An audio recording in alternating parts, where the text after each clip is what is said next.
sa'yo, kasama ko, sa hirap at ginhawa sa mundo. Hindi! Hindi! Ate, ano yun? What were you thinking? At yung nakakaya sa pamilya ni Princess. Kabuhayan ng pamilya na pakakasalan ko, na maging hipag nyo, na magiging nanay ng anak ko. Ano yun? Tinuloy niya Sorry yung spa. talaga. Bunso, sorry na. Hindi ko naman alam na wala palang Malaysia yung nakasulat na happy ending dun sa website. Eh, ikaw lang naman nag-iisip ng may mali siya eh. Alam mo ba gusto kong idemanda nila Tito Boy? Kulang na lang lumuhod ako sa harapan nila para wag lang ituloy yun.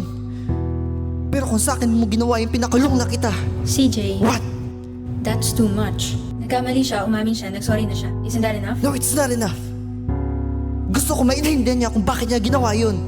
Obviously, she's concerned about you. Ayaw lang namin na ma-associate ka with a girl na may questionable background. What? That's why Wait, we wait. did what we did. So he knew about this. Ba't di mo binigilan si Ate Teddy? Kasali ka ba dito? Ate Gabi, kasali ka ba dito? Sali kami lahat. Kasi ayaw ka lang Kayong namin. lahat? Ate Bobby, you agree with this? No, I did not agree to this. O sa kahit anong planong napag-usapan namin. So may plano kayo? Kayong lahat? Ano plano nyo, ha? Na iparealize sa'yo na hindi mo dapat pakasalan si Princess.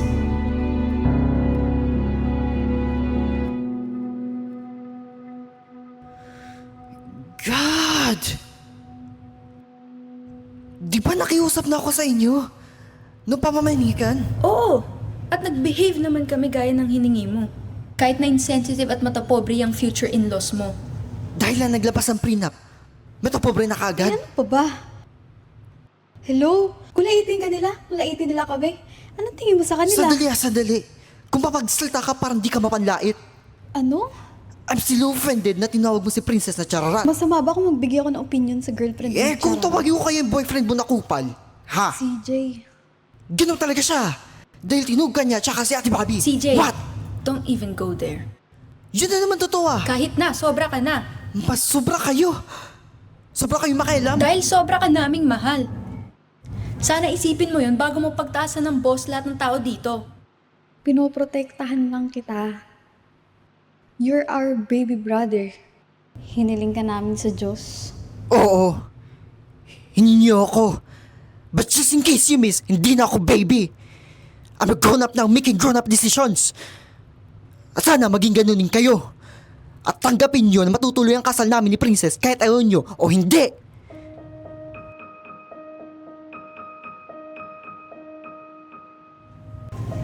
My God! My God! Tinuloy mo? Tinuloy mo yung stupidong planong yun? Hindi, Pabi. No! That plan is really stupid. Kaya naman pala galit na galit yung isa eh. Hindi ka pa nag-isip kung ginamit yung utak mo? My God!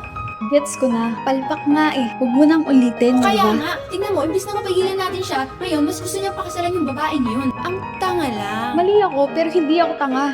O bakit? Sinabi ko bang tanga ka? Sabi mo lang, di ba? Misinterpret niya na naman ako eh. Hindi ko sinabi yun. Ang Sasabi sabi mo ko, lang. ang tanga ng Sasabi mo idea. lang. Hindi ka tanga.